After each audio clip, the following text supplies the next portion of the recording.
And when you've got your own leaders, when you've got your own president of the United States talking about the dangers of MAGA Republicans, and you think about that, you have to break that down. That means 50% of the populace. Right. So when the leader of the nation is saying 50% of the populace is not even a human being, right? And you start dehumanizing that group of people, and then you tacitly give them the rest of the country permission to persecute that group of people. You're going to have a bad situation if you're not careful. Mainstream media gives you the impression that there is nothing good about America. In direct contrast to that, my podcasts will prove by examples that America has always been and still is the land of opportunity for everyone. Hello, and welcome to another episode in the series Life Lessons with Dr. Bob. My guest today is Bill Wells. Today, we're going to discuss 3 phases of Bill's life and his successful careers. Yes, careers, plural. First, we'll talk about what he's currently doing, then what he did earlier in his life, and finally, what he hopes to do in the future. As you'll see, every one of his careers focused on solving problems, not math or science problems, but problems afflicting people. Bill is currently the mayor of El Cajon, a city of approximately 100,000 residents that's close, 17 miles east of downtown San Diego. Bill has been elected and re-elected as mayor 3 times. The voters clearly appreciate all that he's done for the city in his 10 years as mayor, and we're going to talk more about his accomplishments in El Cajon later. Bill's first career was as a mental health professional. He has a doctorate in clinical psychology, which prepared him for working directly with the mentally ill. Later, he took on senior-level administrative roles in the mental health field, including Director of Psychiatric Intake Services, Director of Outpatient Services, and CEO of Broadwell Health. Bill's transition to a political career started when he represented a hospital that he worked for, both in local city council meetings and in Sacramento. He later served as president of the Grossmont Union High School District's Proposition H Bond Oversight Committee and the chairman of the El Cajon Planning Commission. In both 2008 and 2012, he was elected as a city council member in El Cajon, and in 2013, he was selected by his peers on that council to serve out the remainder of the term of the then mayor who resigned. And Bill has been mayor ever since, having been elected and re-elected, as I said, 3 times by the good citizens of El Cajon. That's a quick summary of his 2 careers, the past and the present. We'll talk about his future career later, but now I want to welcome Bill to the show. Hi, Dr. Bob. Thanks for having me. I'd like to discuss some of the important things you've done as mayor of El Cajon. During the COVID crisis, the governor of California issued executive orders shutting down all businesses other than those that he deemed to be essential, which in California, essential meant liquor stores and even marijuana dispensaries. Bill, I continue to be very impressed by your positions on both the lockdowns and the forced vaccinations. How were you able to keep your city's shops open despite the governor's lockdown orders? Well, it was really just a decision. When COVID started, I like many other people, was really worried about how serious the disease seemed. We were hearing statistics that maybe 3% mortality rate, which would be amazing. If you look back at the Spanish flu, that was much less mortality rate than that, and had 100 million people die worldwide. So when the county of San Diego asked me to come and stand with them, Nathan Fletcher at that time, and asked people to stay in their homes and to shut down their businesses and keep kids out of school for a while, I agreed to it. not really understanding how serious the situation was going to be and how wrong I think the lockdown situation was going to be. Well, of course, because initially what they said, we have to do it just for 2 weeks to flatten the curve. You remember that? It was very clear. We just have to don't go to work, don't do this, don't go to school. 2 weeks. Yeah, and it was really that flattening the curve thing that really impressed me. You know, having worked in emergency rooms for much of my career, I knew that already emergency rooms are completely filled. Any given night, there'll be a waiting list of 6, 7, 8 hours in an emergency room.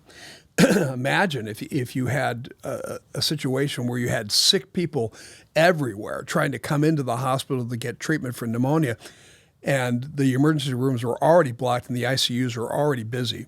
I thought, wow, this is going to be a big problem. But what I didn't know at the time was that the mortality rate was only going to be for people that were basically over 70 years old and had comorbidities. And it became pretty clear to me pretty fast. I think I did exactly what almost everybody else did. They got on the computer. We're stuck at home. Got on the computer and you start saturating yourself with everything you can possibly learn about COVID-19, which I hadn't heard much of anything about up until a few weeks before the lockdown. And what I found out was that most of the people that were going to really have problems with mortality were not the average person. It was mostly people that were over 70 and people that had comorbidities. Right. Both. They had to be old and have comorbidities. But in retrospect, of course, we've seen a lot of the data. Many of these cases that were deemed to have died from COVID, they had COVID, but they didn't die from COVID. They died from something else. Sure. But yet the government incentivized the reporting as a COVID death, and I think paid more for the care of COVID patients, people with COVID. And it was totally mismanaged and biased data, and I believe it was intentional. Oh, absolutely. We could talk about the reasons why, but back at that point when we were in that 2-week period of time, nobody knew. We got to the end of that 2-week period of time, and it was clear to me that there was no intention of lifting the restrictions whatsoever, that people were going to be, now that they had us out of our businesses. In fear. They had the restaurants shut down and all the shops shut down, and there was all this discussion about what was going to be deemed essential and what was not deemed essential. And I realized pretty quickly that we had been had. And also, as a doctor of psychology and somebody, I owned a healthcare company at that point, and it was people were reaching out to me and talking to me like they always do, and they were telling me about all the problems they were having, and I was having so many people coming and telling me that they were suicidal, that alcoholism was running rampant in the home, that nobody was getting along, that abuse, just so many problems that were rising up even in the first month of being locked down, that it became clear to me that we had to do something. And I remember talking to my wife about it and said, we're going to do something. And what we decided to do was say that our police department should not be enforcing any COVID regulations, and they should make that their lowest priority. So in your city, you do control the police department? Yes. Fantastic. Yeah, we have our actually excellent police department in El Cajon. Wow, that's wonderful. And you instructed them to not enforce COVID policy. Right. So great, because I remember, and this was months into it, in Del Mar they were arresting people on the beach. Yeah. They were sending a guy sitting, usually it was a youngster, somebody in their 20s or 25, sitting on a blanket alone. 3 muscular cops are out there arresting him on the beach. Somebody sitting on a surfboard. Yeah. They wait for him to come in, and then they arrest him. Yeah, it seemed ludicrous to me. And I remember having a conversation with Bob Taylor, who owns Taylor Guitars, which is the largest guitar manufacturer in the world. And they manufacture those guitars right in El Cajon. And him asking me, what do I do? Because he gave me a number, which was a pretty big number, and said that if we shut down. Of employees? No, of dollars. Oh, of dollars, of what he'd lose, what it's the going company to would lose. Cost him. I see. And I said, well, Bob, you got to make your own decision. I can't make that decision for you. But No, but the governor wants to. but I can tell you that we are, if anybody's going to arrest you or cite you for this, it's not going to be us. That the county of San Diego may sue you and may fine you, and I can't tell you that won't happen. But my advice to him was to shut his windows and lock his gates and quietly do what he had to do to keep his business going. Great suggestion. And I think that that's what he But did. you were rare among politicians, whether the local or national, who understood that and acted on what you believed to be true, that it was a scam, that it was overemphasized, that it was to fear. If people feared, people were afraid, because every minute, if you watch the Main Street media, alert, and they would report how many deaths, continuously. And we've later learned that the head of CNN at that time was insisting that they kept on talking about the number of deaths. Yeah, I mean, I just heard on the radio coming up here that this reported that Dr. Fauci made $30 million from the vaccine industry. And that's just unconscionable. And, you talked about what the root causes of this really was. And I think financial gain was had a lot to do with it. Companies like Pfizer and other vaccine companies made. And they were held harmless. The government, I don't know what the law was, but they issued a law or a ruling that they're held harmless from suit. Yeah, they're given immunity. Yeah, which it's pretty scary. If you think about, they're going to basically bring an untested vaccine and say, well, you're given immunity for that. And, I understand what the impetus was. They wanted to get this out quickly and they wanted people to take it. But there's so many things to talk about. But, I think some of the greatest concerns of mine were that there were alternative therapies like ivermectin and hydroxychloroquine. Right.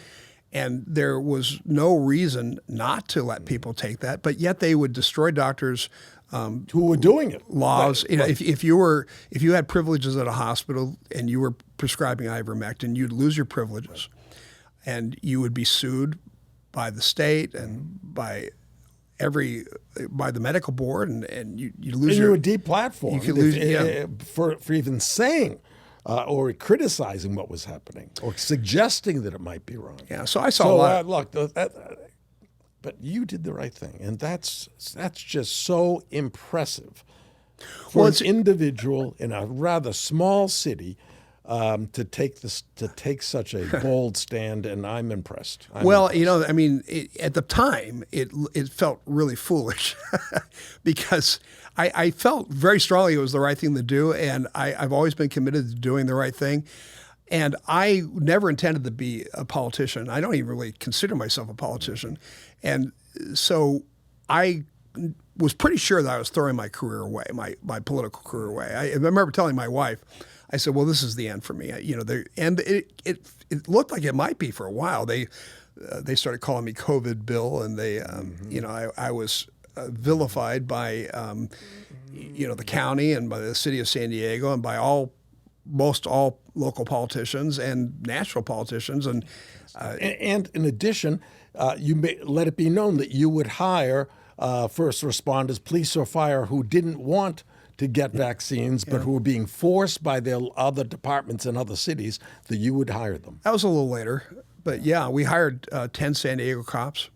Fantastic. And, I think it's a great thing, but it's also a way of choosing intelligent people. The cops who refused to take the vaccine were smart. They understood. I wish we could have hired more, but it was a good situation for us. So we hired 10, but I think there were about 100 who applied. Wow. So we were able to be very careful and selective. Yeah. Selective. Right away, you select a pool of people who say, I'm not going along with that. And that's what's so important. It was an interesting time in American history where people had the opportunity to be courageous. And very rarely do we get the opportunity to be courageous. Most people go along to get along. to get along, no matter what. No, I was at just about every rally that I heard about that was within 60 miles of here, I attended. Bravely attended with signage, with the American flag. So you must be an Amy fan. I am indeed. Yeah, me too. I am indeed. I'm going to, I have to write her another check tomorrow, matter of fact. She started Open San Diego, right? Wow, unusual people. That's how I got to know her. Yeah. Mm-hmm. Mm-hmm. And also, you kept the churches open. I did. I think, it was very clear to me that the First Amendment says that the government does not have the right to close churches. And I'm a big believer in people making the right choice for themselves. So I never said you have to stay open or you have to not wear a mask or you have to, I didn't tell anybody not to get a vaccine. I said, you do what you think. You do what you think is right. That's what freedom is all about. But if you want to go to a restaurant and the restaurant wants to be open and the people that go to that restaurant feel safe about going, then go. And you take your risks and I don't know, maybe you'll die as a result. I don't think you will. But I wasn't convinced that there was a compelling enough public safety reason to close. And there were so many weird things happening. Like, for example, having spent most of my life in medical science, before I got a doctorate in psychology, I had an RN, and so I knew about acquired immunity, and all the time I went to school, acquired immunity was basically 100%. If there was an infectious disease, especially a virus, you would get acquired immunity if you got sick from that virus. Right. And I didn't understand why they were suddenly telling me, well, it doesn't count in this case. Like, what? Why? Mm-hmm. I mean, it doesn't make any sense. And in particular, they closed schools, and I don't know if you're in charge of schools. I'm not. Yeah, they closed schools, and young kids rarely, if ever, got COVID, okay? More children died of the regular flu than from COVID. It was very strange that more children died of the regular flu than from COVID. And yet the teachers' unions argued, for safety, for overabundance of safety. Why? We don't need an overabundance of safety. Isn't that where we started really kind of saying there's something else up here besides... There's something else going on here, right? Because when logical professional people start making illogical decisions, and then there seems to be some kind of a secondary gain out of that, then you have to wonder, what are you getting out of this? And obviously for the teachers' unions, they were getting a 2-year holiday. 2-year holiday. Paid holiday. Yeah. The shopkeepers who are closed aren't getting paid. Right. No one else but the unions get paid. What I always said was, why doesn't the Board of Supervisors say that they won't take any of their paychecks until this is resolved? Exactly. And that, because you can tell the guy who owns the restaurant or the clothing store that no, your paycheck doesn't matter, but I'm going to get every one of my paychecks. Right. So everybody in the schools were getting all their paychecks, and everybody in public office was getting their paychecks every week. Right. And that seemed completely wrong to me. Well, that's right. That's exactly what's happened. And what I find so illogical, there were so many people eager, signing up, waiting in line to get this vaccine. Totally untested, totally new technology that's never been around, okay?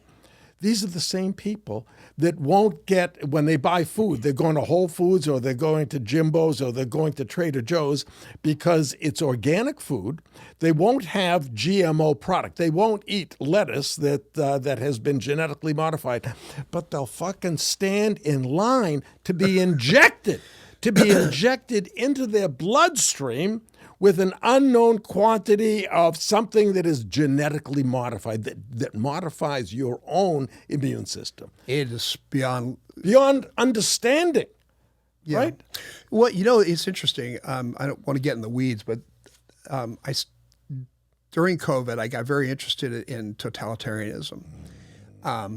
Because I started seeing similarities between what was happening in our country and what was happening in other countries. And that kind of leads to why I'm going to run for Congress. But there's a great book that if you read one book about this, I recommend The Psychology of Totalitarianism. And it very succinctly explains why people put logic aside and embrace these kind of ideas and then persecute those who don't go along with it. Yep. So it must be. I will. I'll try to read that. Is it out of fear? It's out of fear, and they want to conform, probably. Yeah, part of it is. Part of it is there is free-floating anxiety always. Nazi Germany was a great example of that. There, after the Treaty of Versailles, the country was in economic meltdown, and there was massive amount of fear about the future, what's going to happen. And why was Hitler so well embraced? Because he came and said, I know you have anxiety. We don't have to live this way. We can make it better. And the reason you're so unhappy is because of Jewish people. Yeah, the Jews. Right. And so everybody said, oh, I don't have to be nervous anymore. We know who the enemy is now. Great. And then they put their own logic aside. They put their own humanity aside. They dehumanize a group of people, and they make those people the scapegoats. And anybody who would come along and say, hey, maybe it's not such a great idea that we're murdering all these people. Maybe this is not the best way to go. They would say, you're the problem. Mm-hmm. You're just as bad as them, and we've got to persecute you now. Well, this is what's happening with MAGA, right? MAGA. I think we're pointing that the administration, the Democrats keep on pointing to this segment of the Republicans, not all Republicans, right? But this segment, which is 50% or more of the Republicans, are enemies of the state now. Right, right. So rather than saying we disagree on these issues, they've convinced themselves now that you are dangerous and that you're not even a human being if you are the kind of person that would and you have no right to speak. That would vote for Donald Trump. You can't speak because it's hate speech. And it's a very dangerous situation that we're in. I think it started with COVID in America and has graduated now to anybody who doesn't follow the party line. That's right. And that's right. Whatever it is, with regard to the environment or with regard to medicine, or with regard to education, the government is telling us a party line that we're supposed to follow. And I really wish, when you've got your own leaders, when you've got your own president of the United States talking about the dangers of MAGA Republicans, and you think about that, you have to break that down. That means 50% of the populace. Right. So when the leader of the nation is saying 50% of the populace is not even a human being, right? And you start dehumanizing that group of people, and then you tacitly give them the rest of the country permission to persecute that group of people. You're going to have a bad situation if you're not careful. And it was the speech and also the setting in which he gave the speech, if you remember. It was lit red in the background, very ominous, with two military men standing by his side. It was ominous. I don't think that was by mistake. That was not by mistake, right?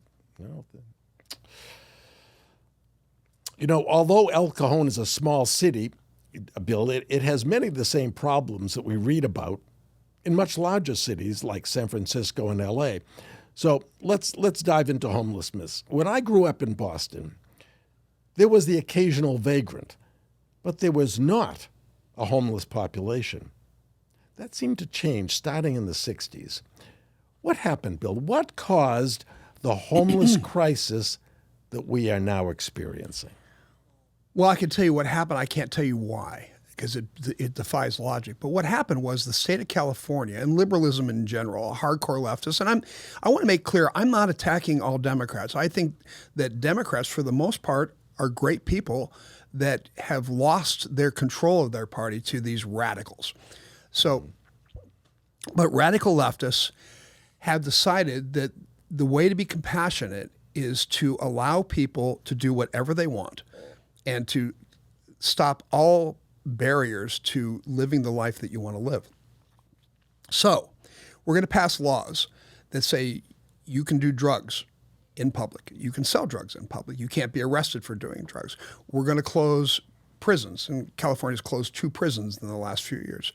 We're going to say that you can steal up to $950 of merchandise a day without being arrested. We're going to make no cash bail situations. We're going to tell the cities like El Cajon, you can't arrest people for being homeless. You can't push them along. You can't arrest them for doing drugs. You've got to allow it. And they make these laws that make it so impossible to do any kind of regulation. So, for example, if one of our police officers, say there's the typical person yelling and screaming in the middle of the road, screaming, at a phone pole, screaming at lampposts, yeah. and they've got a shopping cart full of garbage and papers and God knows what.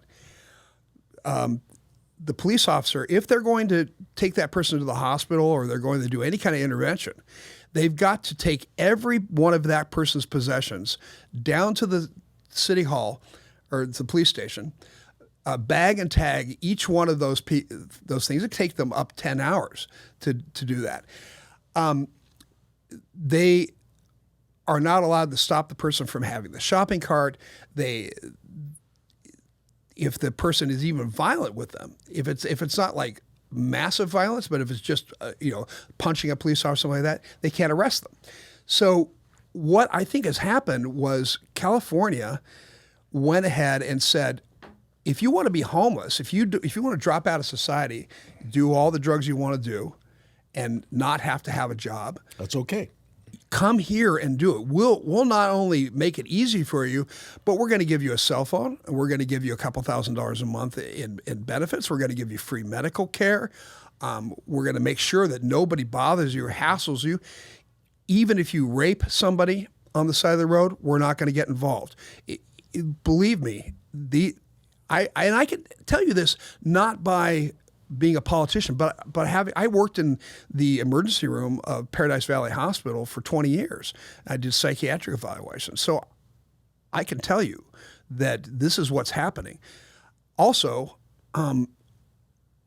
another reason for the reason that we have so much homeless in California is that most of the people that are homeless are addicted to drugs and alcohol. Right. And one of the big disconnects is that the state of California says, no. The reason people are homeless they don't have enough money. is because they don't have enough money. They're down on their luck and they don't have housing. So what we need to do is build more housing. Yeah. So California has been in the process for the past 10 years spending $25 billion. They've built 35% more housing units, which is okay, that's great. But there's 48% more people on the street now than there was at the beginning of this process. And there'll be more. The more you give, the more you're going to attract. Now, you tell me what the numbers are, but I think that California has a much greater percentage of homeless people in America than anywhere else. So there's 170,000 homeless people, according to the federal government. I kind of doubt that's not high enough. I think there's a lot more. Yeah. But let's just use their figures. Yes. The federal government tells us there's 170,000 homeless people in California. The next closest state is a tie between New York and D.C., I think. No, Texas, both having 25,000. So you look from 171 to 25,000. Most states have somewhere between 6,000 and 8,000. And some people say, well, it's all because of the weather. People want to be homeless in California. Well, the weather's better in California than a lot of places, but Hawaii has 6,000 homeless people. Hawaii has much nicer weather.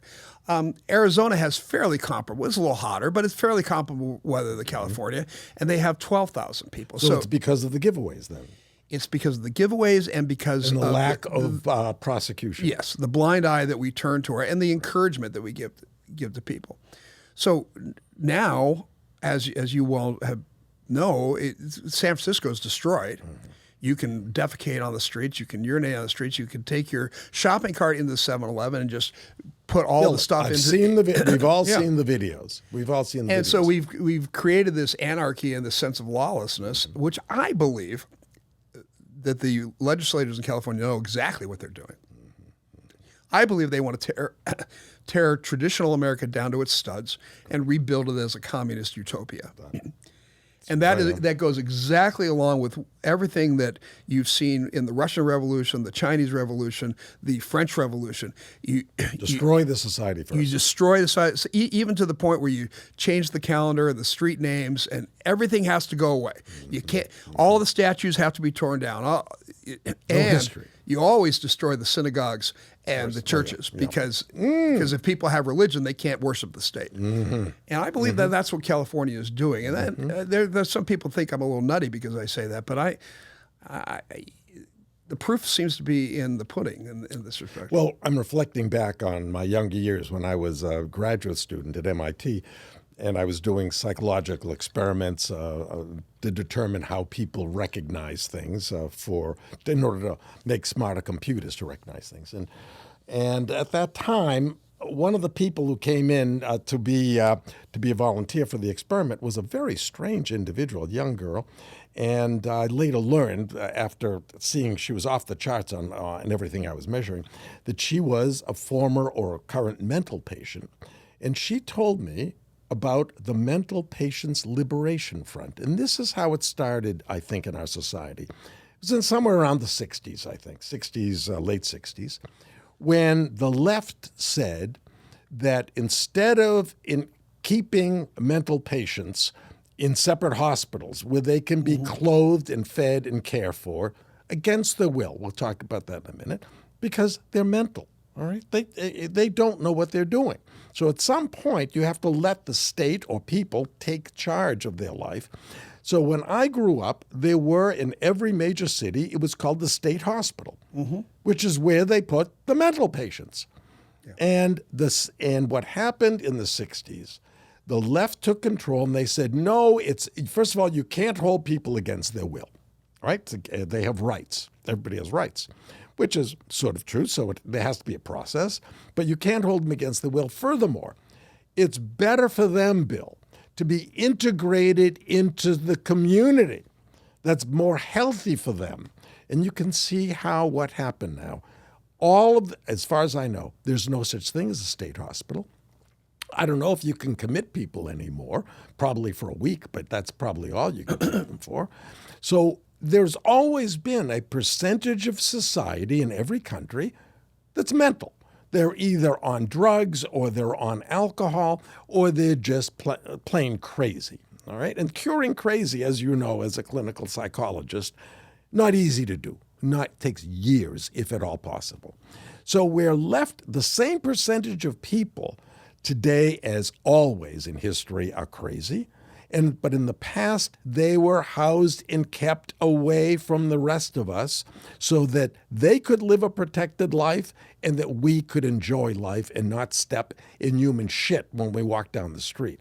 And it's the left that did this, and they did it under the guise of doing what's right for the patient, what's right for society. It's always compassion. Yeah, compassion. That's right. Yeah, we got to let people out of jail. It's not fair, and that's what they pull on people's heartstrings, I suppose. Well, I care a lot about compassion for the mentally ill. I've spent my life working with the mentally ill, but you're absolutely right. 1% of the population in any country has schizophrenia. Oh, I didn't know that. Yeah, it's a hard 1%. Which is a lot of folks. Like in San Diego, Canada, we have 3.5 million people, so that's 35,000 schizophrenics. Yeah, walking around. Most schizophrenics are unable to hold a job. They hear voices, they see things. They're delusional. They're psychotic, and some of them get better with medications, but very few. Mm-hmm. And so they need to be housed. And then you've got... And housed not in a motel. That's not the housing. So these leftists who keep on thinking, they're homeless, give them a home. Now, it seems to me there are two types of homeless people. Those who are down on their luck. And there are people, they lose their job, they're over in too much debt, the economy's treated them poorly for one reason or another, they don't have a skill. And then there are the people who basically can't be helped. They can be put aside and medicated, can't be helped. And of those two populations, it's the ones down on their luck that could be helped by housing them someplace. Well, look, when I did psychiatric work and worked in the emergency rooms, I used to get homeless people in all the time, and I was like trying to help people all the time. And the people that had been there longer than me would laugh at me and say, "What are you wasting your time?" I said, "Because they're people, they need help." So I would, say, "Hey, let me get you off the street. Let me get you in a program. I can get you in a program tonight. I found a bed for you." And they're like, "Yeah, no, I don't want to go there." "Well, why not?" "Yeah, well, I can't take my dog with me. I can't take my girlfriend with me. They're going to make me." They don't go. They're going to make me stop using meth. All these. So you can't. It's impossible to help them if it's up to them. You can't help people that refuse to get help. They refuse to get help. But the psychiatric patients usually aren't that way. And frankly, we used to have a pretty good system. We had state hospitals, and I think California had 12, and big, giant state hospitals with 5. Well, 1% of the population is a lot of people. You know, and then what happened was, several things Defunded. happened at the same time. You mentioned that there was a movement towards giving people their rights, which, that sounds great. People should have rights. But they gave people the rights to the point where they were so liberal with it that you couldn't force somebody into a hospital even if they need it. And part of being psychotic is oftentimes you're unable to make a decision. Of course. That if you could make good life decisions, you wouldn't be walking around talking to lampposts. So what was going on? A couple of things happened. I think it started with President Kennedy. His father took his sister to have a lobotomy and didn't tell his mother, and the sister got a lobotomy, and she went from a fairly high functioning, but she had mental retardation problems, and it was a national scandal because he took the girl and she became complete vegetable after that, and so everybody was upset about that. Soon after that, One Flew Over the Cuckoo's Nest, that movie came out. And now they're telling the story about all these poor people in the hospital are being abused by these terrible nurses and doctors, and they're murdering them and they're lobotomizing them. And people got really upset about it and became kind of the... Right. That became the image in people's minds of what every mental institution was. So at the same time... Jack Nicholson, who was a nut, right? At the same time, they came out with a new medication called Thorazine, which was an antipsychotic medication. And they really jumped the gun on that. And they said, we've cured schizophrenia. We've got this medication that's going to cure schizophrenia, because it was helping some people. But so then they went to Ronald Reagan and they said, hey, we don't need the psychiatric hospitals anymore. Everybody hates it. It's a political loser. We've got a new medication. We don't need them anymore. We're just going to give these people this new medication. They're going to be great. If they need a little tune-up here and there, they can go to a local hospital. Or they can go. Sounds good. They can go to what we call board and cares, which are basically people open up their homes. They rent out a room or two to schizophrenics, and then of course Reagan talked to his advisors who said, we could save like $20 billion, And he said, well, who am I to argue? Everybody says, good idea, and we're going to save money. Why not? The doctors tell me it's the right thing to do, and he made a bad decision. And I like Reagan, but he's a human being. He made a bad decision, and we closed all these state hospitals way too quickly, and then you have this massive influx of people with psychiatric disorders. No place to go. Just no place to go. And they're living in these board and cares where they're really getting no treatment, and they're just wandering around the streets all day. And so then the local hospitals start taking on the burden of taking it. But the local hospitals couldn't force. They couldn't commit. They couldn't force them to a lot of degree, and they also didn't have the resources to keep them for more than a few days. So they would, we'd bring somebody in to the hospital, we give them 3 days of treatment, we patch them up a little, and we send them back out on the streets. So when I was working in psychiatric hospitals and doing in the ERs, I would admit people every month, maybe sometimes every week, same person over and over again. They come in, they'd go out for 10 days, they come back, they go out for 10 days, they come back. The police brought them back probably or something. They didn't walk in. The police would bring them back. They'd walk themselves in. It's a mess. It's pandemonium. Right. That's why if you go to an emergency room right now, if you went to an emergency room tonight, it's full. It's completely full. And 80% of those people that are in there are not in there for heart attacks and medical problems. They're in there because they've got psychiatric problems. So, you try to go to Sharp Mercy, and their waiting room is completely filled with psychiatric patients. And it's not because we have more psychiatric patients, it's because we have no place to treat them. And we don't have the wherewithal to be able to force them to treatment. We have these laws called the LPS laws, the Latimer Petrus Short laws, which say we can only keep people under certain circumstances for up to 72 hours. That's it. 3 days. Yeah, and then you can put somebody on a 14-day hold or a conservatorship after that. But it opens up a whole new kettle of fish because there's no place to put them. So even if we want to keep them, there's no place. They're not there's no gonna place be. to put them. Right. And then the physicians have to go to court, and they have to take the entire day off. They lose, Of course. they lose several $1,000s in. So they don't want to go. No, I can understand that. People, and the whole system is set up for It's failure. broken. The whole system is broken. I happened to learn about it early on when we first moved here, and I won't give you the background story about how I became associated with the San Diego Rescue Mission. I don't know if you know that one. My wife did her training there. Fantastic place. Interesting story behind it. I'll tell you over dinner.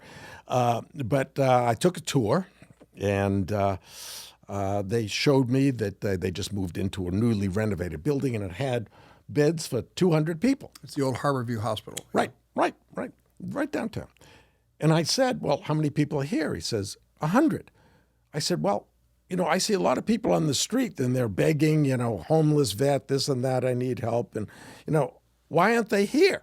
He says, Dr. Bob, we send out a van every night to drive around the city, trying to pick people up, offering them our services. And I'll tell you more about their services.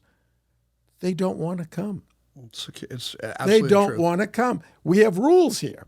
And the rules are, it's what they used to be, that when you come, you're agreeing that you're not going to use alcohol or drugs, and you're going to stay in the facility for 6 months. Now, we don't hold you hostage. We're not kidnappers. But if you leave, you can't come back. It's a 6-month program, and I learned so much just going there, going to their meetings.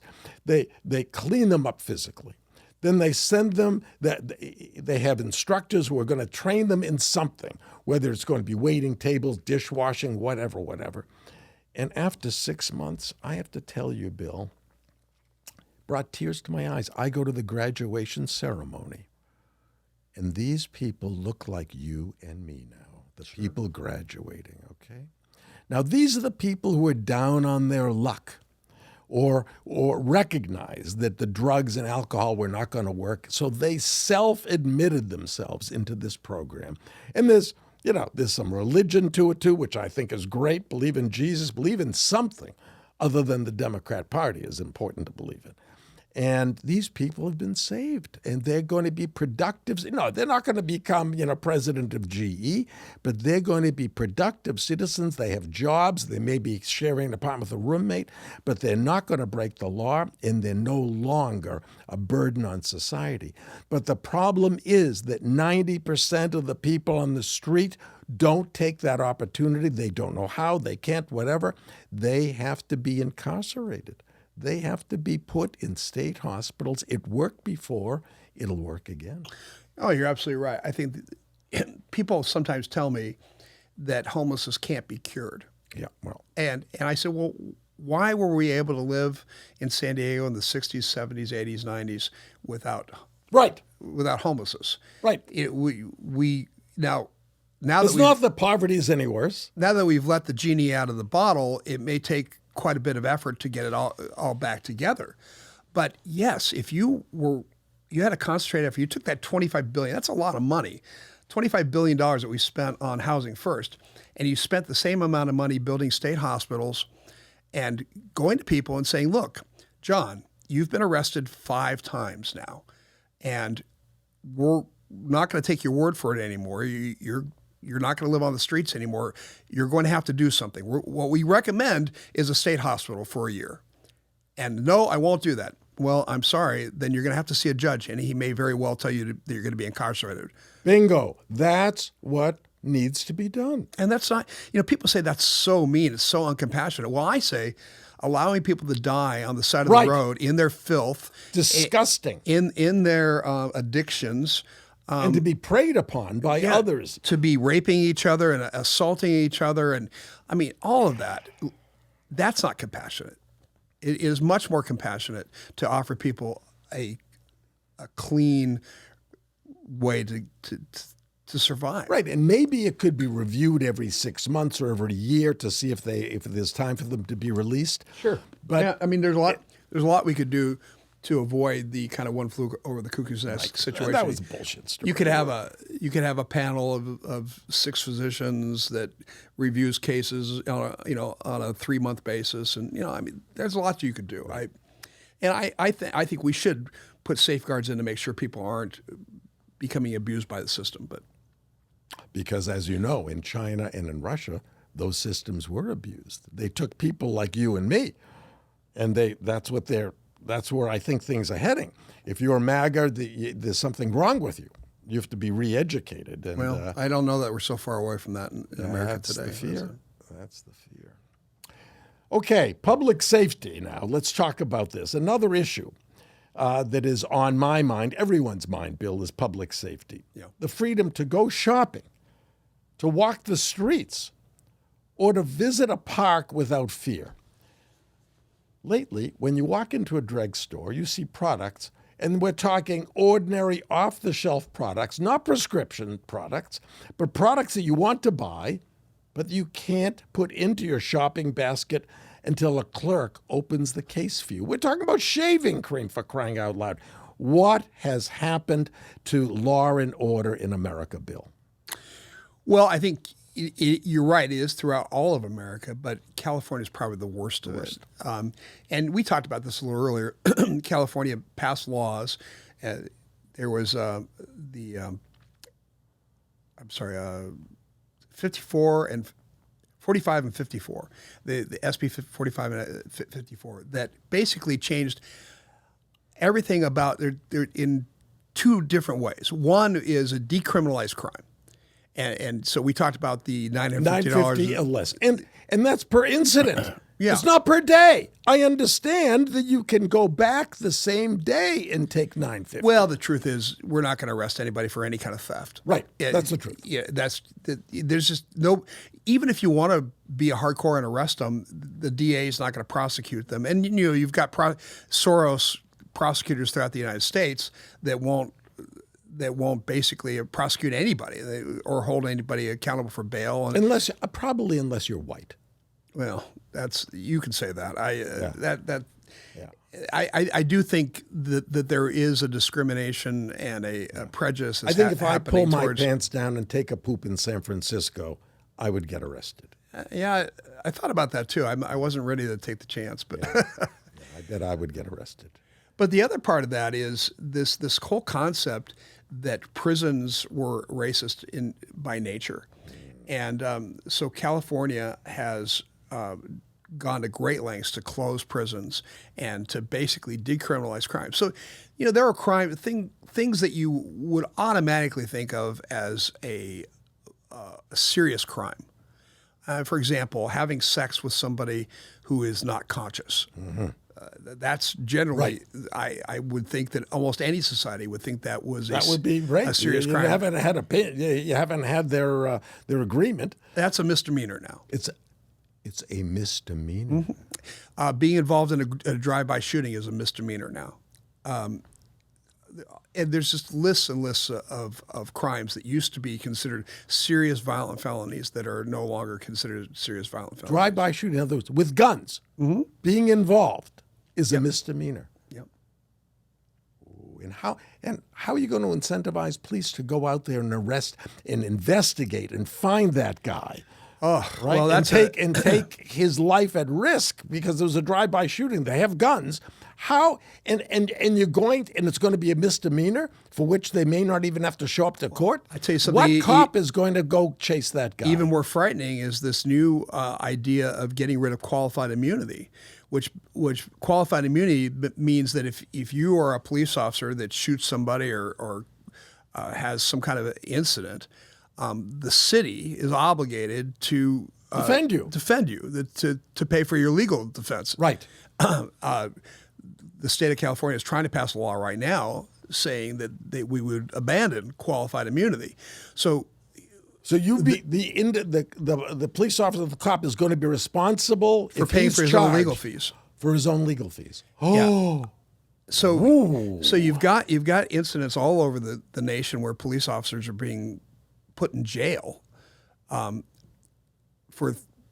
Well, the most egregious one is George Floyd. I don't know if you know, Have you seen, there's a wonderful 30-minute documentary about, it's entitled Who Killed George Floyd?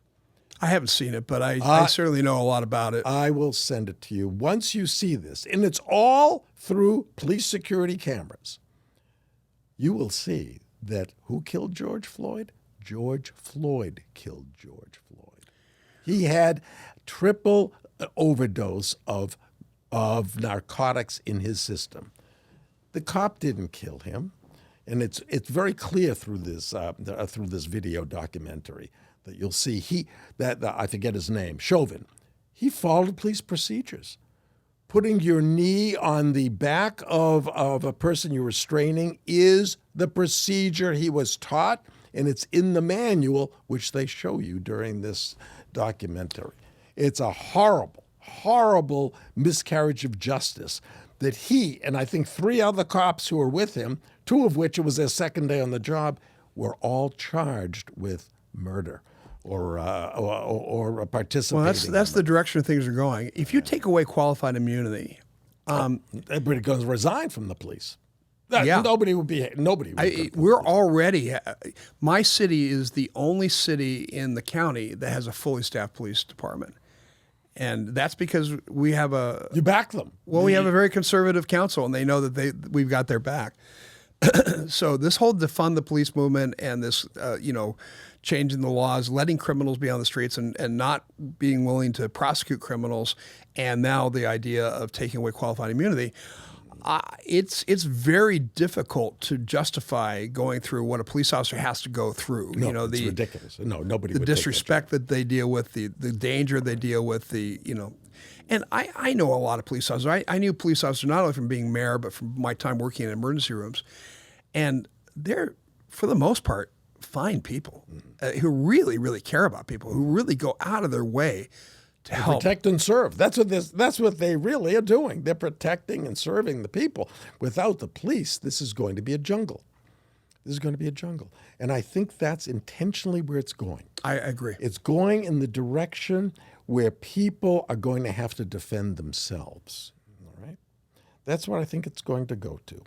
People are going to get guns, whatever. You feel that you're going to have to defend yourself. And then when that starts happening, which I think is intentional, the governor, the mayor, the president are going to issue an executive order that there's too much violence.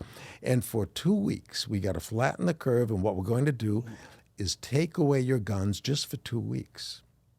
That's where it's headed. It's intentional.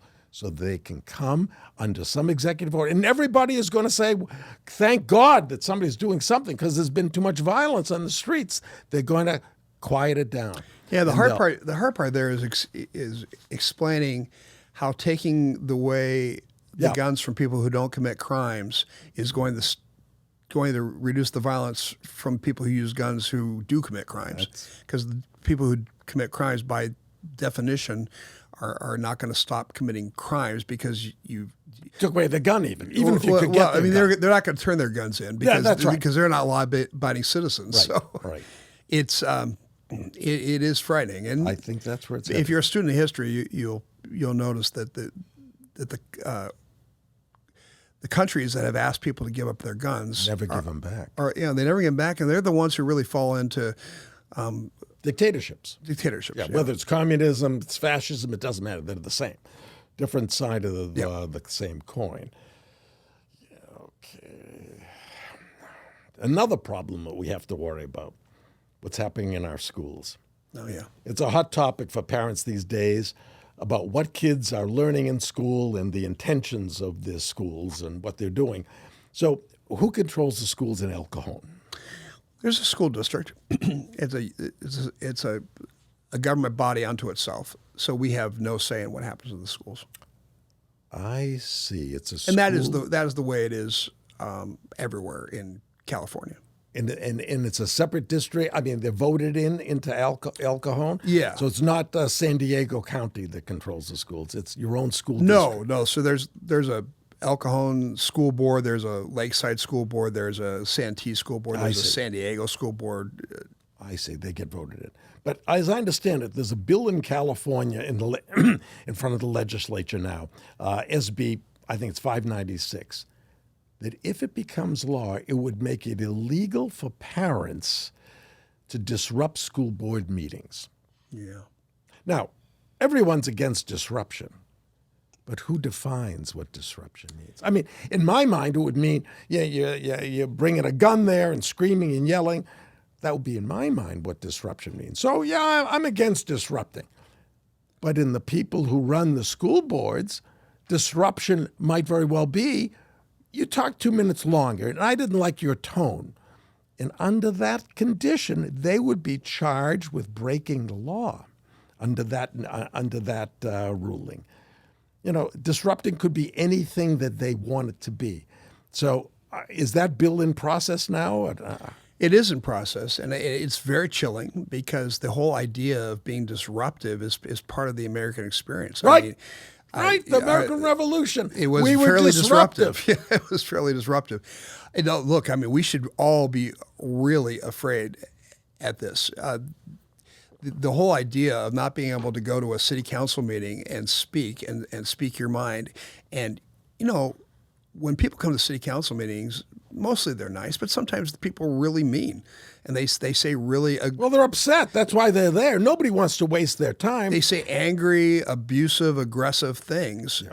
But I do not want the ability to arrest somebody because they have offended me. Can you imagine that? Arresting them. That's where it's headed. Arresting people for saying something that you don't like. I think it goes all hand in hand with this whole idea of that the First Amendment, the freedom of speech, is malleable if we don't like what people are saying. If it's harmful, if it's hurtful. It's hurtful. Yeah. You know, people, they don't understand it. You know, it's funny. I grew up in California. I was born in '62, so I went to school mostly in the '70s.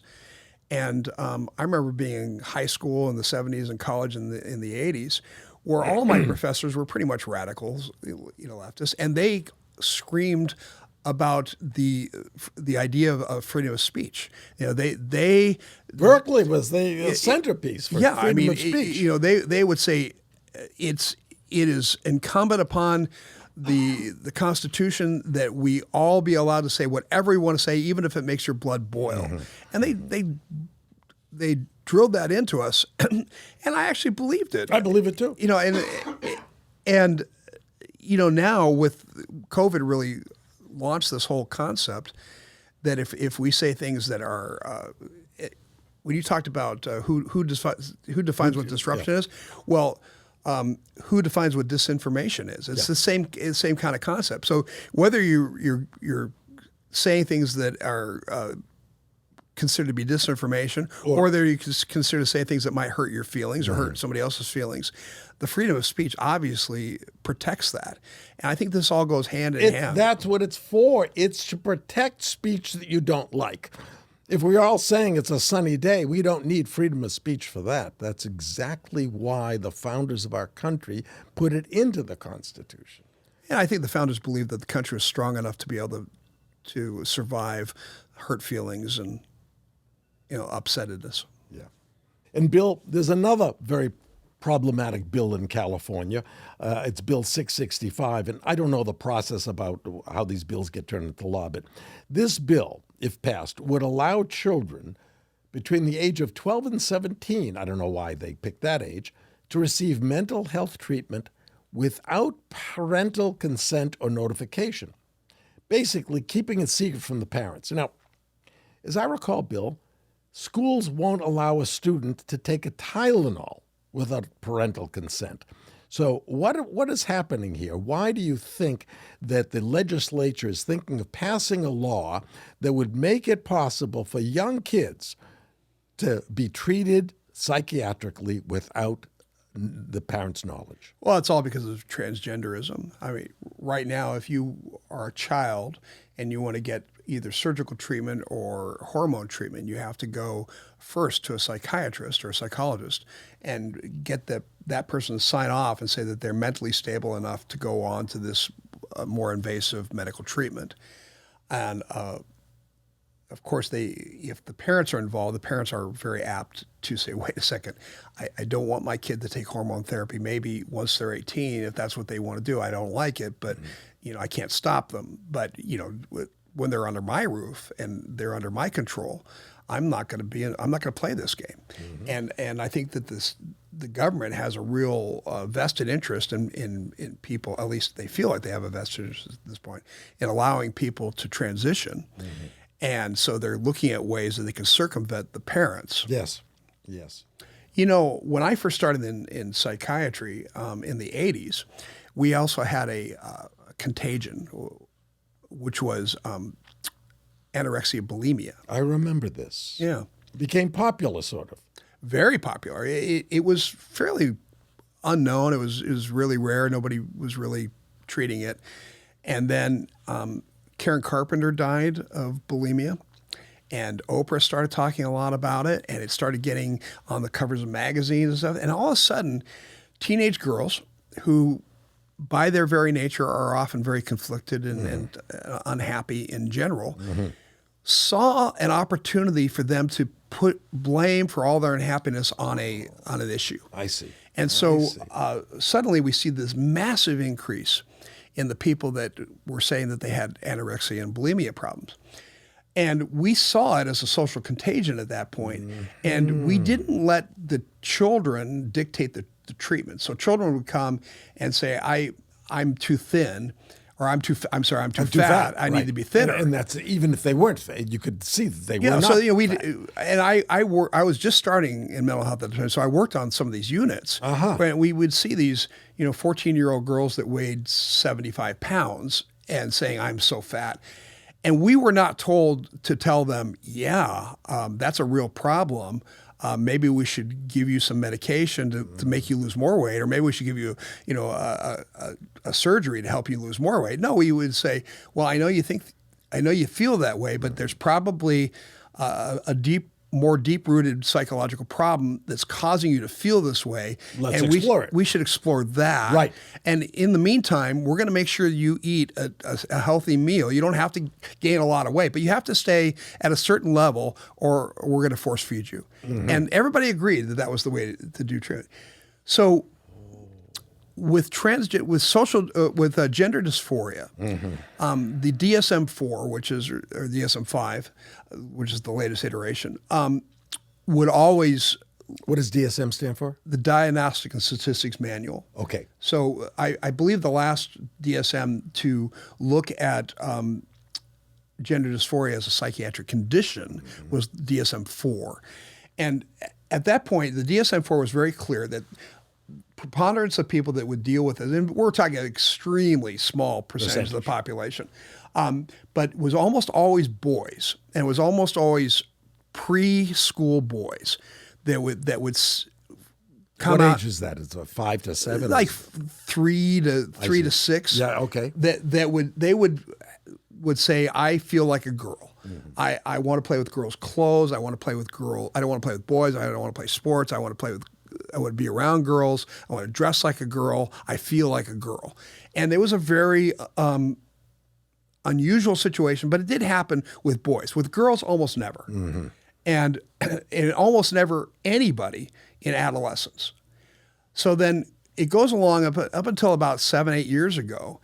And there was a researcher that started noticing this huge trend and it was not a right-wing researcher, it was a very left-wing woman who was a doctor on the East Coast that started noticing the trend for teenage girls to start saying that they were no longer girls, that they wanted to be boys. And it was really interesting because it didn't meet any of the normal criteria. It wasn't boys wanting to be girls, it was girls wanting to be boys. It wasn't preschool kids, it was adolescents. What they found out was these adolescent girls that want to be boys were generally unhappy.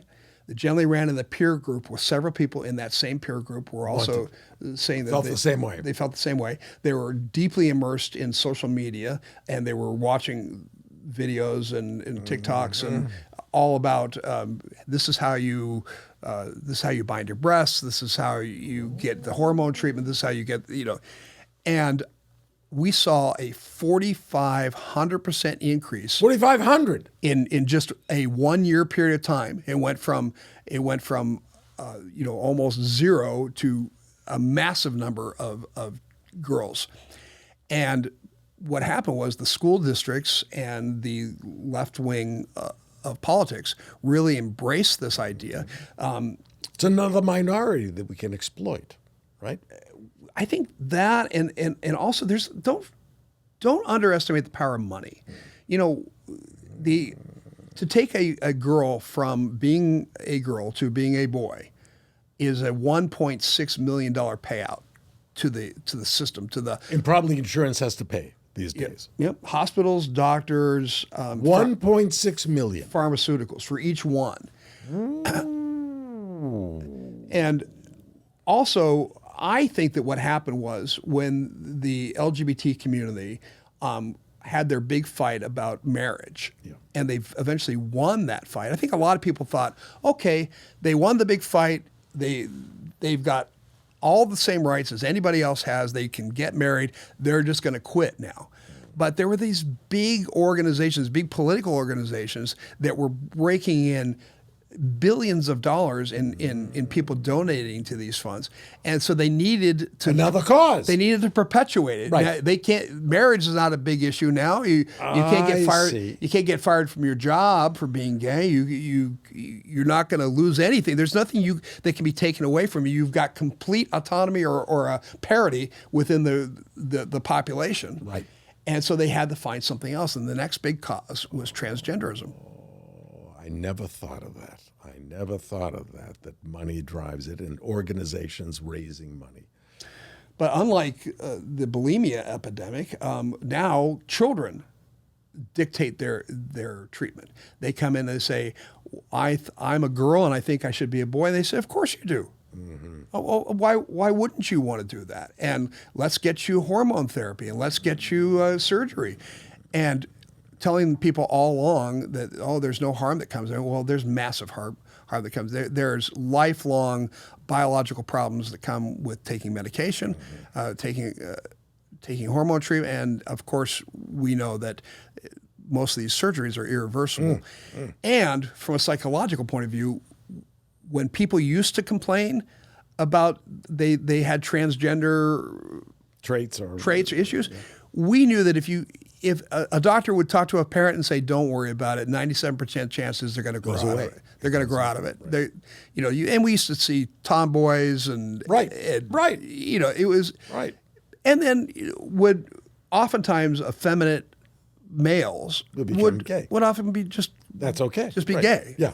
And without any lifelong damage to their biology. Right. So. So that's what I think is happening with that issue. Mm-hmm. Mm-hmm. I think we need a parent's bill of rights in this country, where it has to be more clear what parents' rights are. And of course, as the child gets older, the rights go away. After they're 18, they're no longer adults. They're no longer children; they're adults. But while they're still, their brain is maturing, while the brain is still growing, somebody has to be in charge. Well, and who has more interest in it than the parent themselves, not the political elites? We talked before about Marxism. One of the tenets of Marxism is the children don't belong to the parents. The children belong to the state. And the state has to do that because all they have to do is get rid of the troublemaking parents, have a generation or two of where they're in control of the kids. Yes, and then they've got robots for the rest of their lives, people who won't fight back, which I don't believe is true. I think the human spirit is that a percentage of people will fight back no matter what. But it's smaller. That's their smaller percentage will be, right? Yeah, and I think we're in the same situation right now. Mm-hmm. I think they want to take the parents out of the equation, and you're absolutely right. Parents should have the ability to direct their children's education and the way that their children are raised. And who is teaching them? And interestingly enough, Democrats and Republicans both believe that. 80% of people surveyed say parents should have the ultimate say of what happens to their children. Yeah, the media gives you the impression, and I think it's intentional because the media is controlled by the left, they give you the impression that most people are in agreement with what the government's doing. I mean, the fact that they report that Biden has a 45% approval rating, how is that possible? What 45% of Americans think that Biden is even awake? Yeah, even if you like his policies, you've got to admit that Challenged. he's got dementia. I mean, there's not a question. There's not a reasonable human being in the world that So how could doesn't think that Biden has 45% dementia. of people think he's doing a good job? Well, It's the same reason that they voted in John Fetterman to be a senator. I mean, it's so important. The religion of the left is so important that it doesn't matter how impaired somebody is. Right. They're better than a Republican who... And it's in your face. It's doing it in your face. Now, we've discussed your first career, which was as a mental health professional, and your second one as a local politician. So our final topic today is about your next career. In March of this year, just a few months ago, you announced your candidacy for the United States House of Representatives, representing California's 51st Congressional District. You're seeking to unseat Sarah Jacobs, a leftist Democrat who was voted in 2 years ago. First, I'd like to discuss your background, how you grow up, what your family was like, what did you do when you were young, and then the various jobs you took, and compare that to a billionaire's granddaughter. Yeah, I mean, she is a 34-year-old billionaire's granddaughter who has a huge percentage of stock in Qualcomm, which gets most of their money from China. She's never lived in the district. She's never had a job. She's had some political appointee type positions. I'm very different. I was not born to a billionaire. I was born to a modest family. My dad died when I was 8, and my mom raised me, and we were very poor, which is okay. It wasn't a bad existence. I never knew we were poor. Well, that's right, and I feel the same way. Let me just interject, because we lived in a community where everybody was making about the same small amount of money, so you didn't feel poor. No, and I think that's nobody can very afford important. anything. This stuff about moving kids from poor school, from underprivileged neighborhoods to privileged neighborhoods is a bad thing. They're just going to resent those wealthy kids, and the wealthy kids are going to say, "What are those kids doing here? They don't know how to dress right." Growing up with people in your same economic environment it was wonderful. It was wonderful. I only learned that we were poor when I went to college and saw kids driving nicer cars, and I said, "Oh, okay, that's a nice idea. Maybe I can do that." Yeah. So I got my first job at age 11. I delivered papers for the Union Tribune, and then when I got to be 16, I moved up to working at Jack in the Box, and then when I went to State College, I worked at Marie Callender's, a waiter or cook, and then I became a waiter.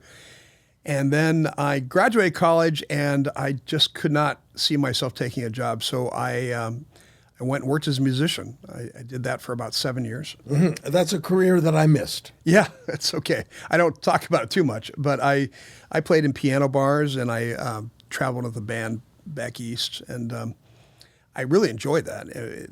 I still play. Music has been a big part of my life, always has been. But then, I eventually wanted to get married. My wife wanted to have a house with furniture and, regular food to eat. And so I went and got my RN, my registered nurse, because I thought it would be a compatible thing with music. And from there, I liked it, and I went and got my doctorate in psychology, and eventually started my own company, and I own a healthcare company now, and with my wife. And so we've gone the whole gambit from being at the very bottom of the socioeconomic ladder to doing fairly well. It's the American dream. That is the American dream. That's the American story. That you're only limited by your ability and how many hours and your perseverance. Nobody gets in your way, or at least that's how it used to be. I'm afraid that we're going to have to fight to save those values that we now have. So now tell me more about how you're going to beat Sarah Jacobs. Well, first off, I think a big part of it is that she doesn't really represent the district very well.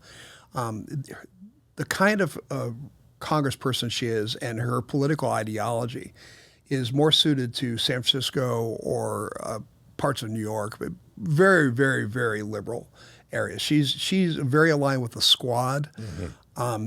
She's No, I know she's a member of the what is it called, the Progressive Caucus. yeah. She has two issues that I can see that she cares deeply about, and that's abortion, and transgender is her brother, who used to be her sister. That is, No. yeah, that's a big deal for her, and which I love my family too, and I didn't know there was a transsexual in that family.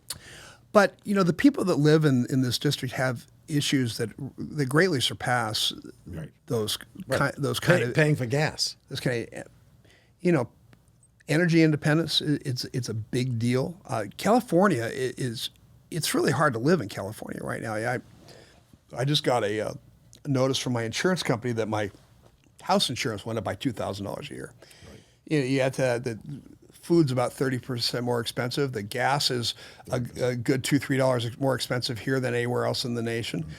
San Diego gas and electric bills have gone up exponentially. Now they want to take on this socialist idea of charging us based upon our economic situation, how much money we make.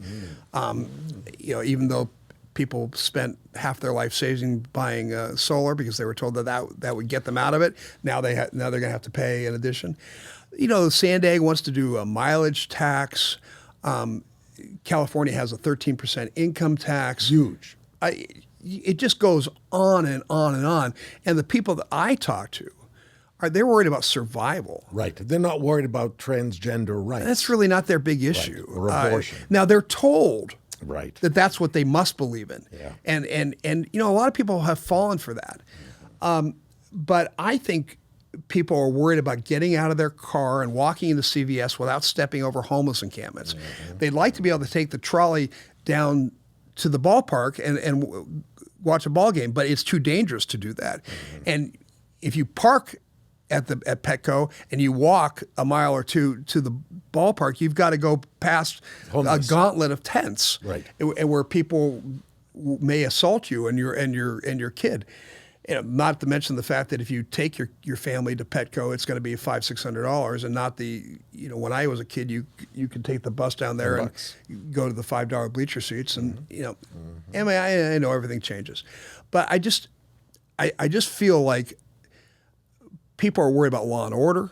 They're worried about the defund the police movement. They're worried about the fact that if somebody assaults somebody in their family, that the person who assaults them may not go to jail. They're worried that there's criminals out on the streets that should be in jail that now are preying upon their family members. They're worried about national security. The border is a very serious issue here. The border's massive, and people, if you want to care about something, care about the 100,000 kids that are missing right now that we know are being put into sex trafficking, and that the President of the United States, whom she supports, just passed a rule that said no longer are they going to do DNA testing to match up the kids with the person who's claiming them. So you don't. Yeah, there's we know that they're being dragged into the sex trafficking, right. And we're so much better than that as a nation. Look at this, a small thing. San Diego is a Navy town, and we survive to a large part by what happens in the Navy. She was on a podcast recently with the Voice of San Diego, where she said that we shouldn't build any more Navy ships. And the podcaster said, well, why shouldn't we build any more Navy ships? She said, well, we can't even get people to man the ships that we have, so why build more ships? Well, right now, China has about 30% more ships on the ocean than we do. That should never have happened. National security is at stake. National security is big, and if you don't think China is out to kill us, you're very naive. No, it's just weather balloons. Weather balloons. They just want to know what the weather's like over California. I think it's interesting that her family makes $34 billion a year, and $27 billion of that comes from China. I think it should be a crime that she's protecting China. while her family is enriching themselves from it, and she personally is enriching herself from that. There's just so many problems, and not to mention I'm a big defender of Israel. I think Israel is the only democracy in the Middle East. We've got to be aligned with them. We've got to be there, protect them, and they've got to be our base in the Middle East. Mm-hmm. And yet she's been very pro-Palestinian, very... well, she's living with the grandson of a Hamas murderer. Not just a terrorist, but a murderer. Yeah, she believes in all this apartheid state kind of nonsense, and the idea that we should all divest ourselves from anything to do with Israel. All of these things, these defund the police, these... aggressiveness towards Israel, and helping Iran. Oh yeah, I think Biden just completed giving $7 billion. Was it $6 or $7 billion? I think it was $7 billion to free 6 hostages. $7 billion. Now that just incentivizes people to take more hostages. $7 billion is a lot of money, and where's that money going to go? You think it's going to go to roads and schools in Iran?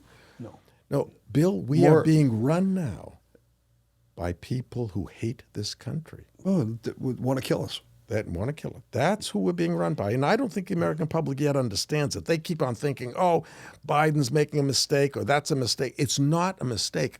This is Barack Obama. Do you remember 2 weeks before he took the pledge, the oath of office, he made a speech to a huge crowd. Mm-hmm. And he said, we are 2 weeks away from fundamentally changing the United States of America. Yep. And people applauded. Fundamentally changing. That doesn't mean improving. That doesn't mean making things better. Fundamentally changing. He meant it. And that's what he's been doing since he took office. I think he's still running the country. He's still running the country. It's not Biden. Biden's a placeholder. And I believe that the next president is not going to be Biden, and it's not going to be Newsom. It's going to be Michelle Obama. I wonder if you thought that. Yeah, I don't know. No, it has to be. That's interesting. I mean, certainly, if you're cynically looking at it, just saying, if I'm a hardcore leftist and I want to make sure that I win, right? Yeah, that's who's running the country. It's hardcore leftists. Yeah. And if she's willing to do it, I think... Of course she's... Oh, I speak to people. Oh, no, she's not willing. She's rich. She has a great life. You could say the same thing for Trump. No, yeah, exactly. Yeah, rich and living a great life isn't their goal. Their goal is power and continuing the destruction of the United States of America. And it won't happen because Biden's going to be impeached, because that would mean Kamala Harris. It's going to happen in Q4 or Q1 of next year. He's going to hold a press conference, Bill. And in that press conference, he's going to say that I have some pretty tough news. My doctors have advised me, I've just had these tests, that I, for my own health and my family's health, I shouldn't be running. Oh, sad. But I have a great idea who the next president of the United States should be. Oh, I definitely could see it. Frightening. And she won't have to raise money. She doesn't have to raise money because she won't have to campaign. She'll go on the Oprah Winfrey Show twice, and that's it. That's it. She'll beat anybody, and it doesn't matter who the Republicans put up. I'm not so sure about that. Well, I want to hear it. I want to be more positive. So tell me, I don't pick any Republican candidate. Doesn't matter. Let's not even do that. Let's just talk about the American people. Yes. I've been running now for 6 months, and I've run a few elections now in my life, and I've never seen it like this. There is a sense that people are fed up, that they can't take anymore. And I think people, for the most part, are pretty tolerant. People say, well, I don't like that, but you do you, it's fine. I really don't like that, but okay, I can put up with that. But everybody has their line in the sand, right? We all saw that growing up as kids. There was a bully that would push people around, push people around, at the point where somebody just came out and socked him in the face. Right.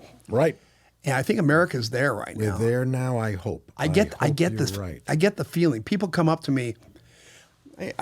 I was speaking at another candidate's fundraiser, and it was hot. It was during the day, and I thought, well, I'll speak and I'll get out of there. And I talked about the reason I'm running for Congress, and I think I should tell you this. Yeah. The reason I'm running for Congress is not because it's going to be good for my career. It's not going to be good for my ego. It's not even really what I want to do right now. It's because I've decided that I have an obligation to anybody who can take out one of these leftists that can do it. And there aren't that many of us that can. There's only a handful of us that are in the position to do it. But if you can, you should. You have to. I think what you're saying is fantastic, because I had a question in my mind. Why, here you are running a nice city. Yeah, they love you there, and you're making changes. Why would you want to give up the decision-making leadership position to be one out of 435 or 437 people who are uneducated generally, quite stupid? I've met many of these people. And all they do is debate things. They have caucuses, meetings, debates, and start raising money for the next campaign. Why would you want to do that? You've given me the answer. Because it's a responsibility for somebody who is in a position to speak out to try to help the country. And because I don't think it's just me. I think there's 30 or 40 people around the country just like me who are feeling called to run because they care about the country, because they know that the country is an election cycle or two away from totalitarianism. That's right. And whether it looks, is it going to look like China and Russia and Nazi Germany? Probably not, but it's going to, it won't look like America. The effect will be the same. Right.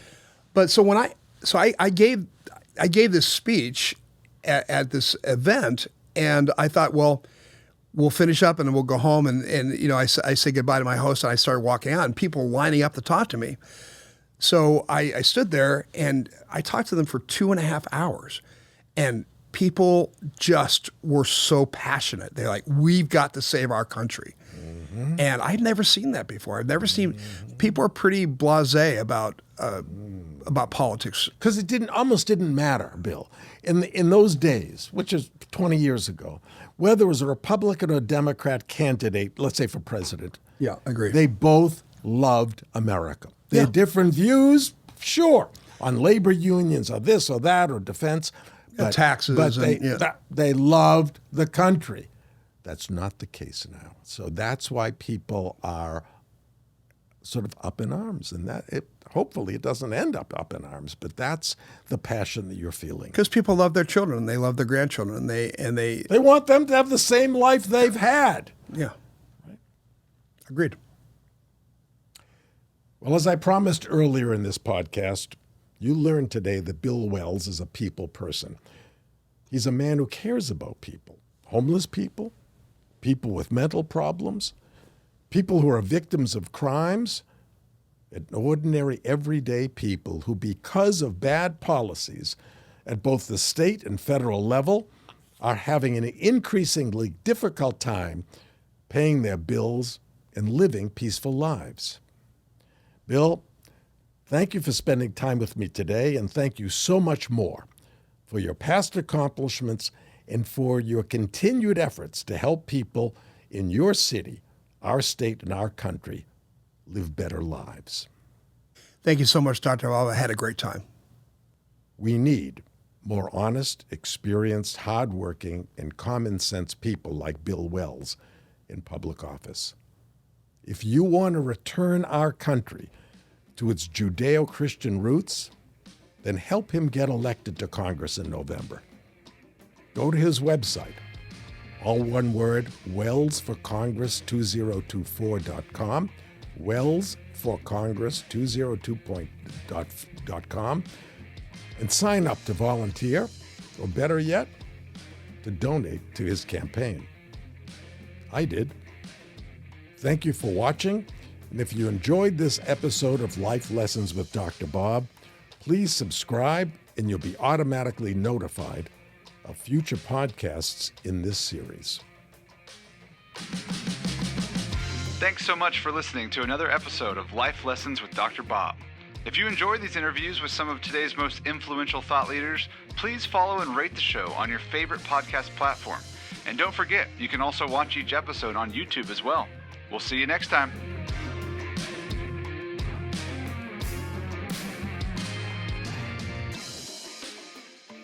Hey, thanks for tuning in.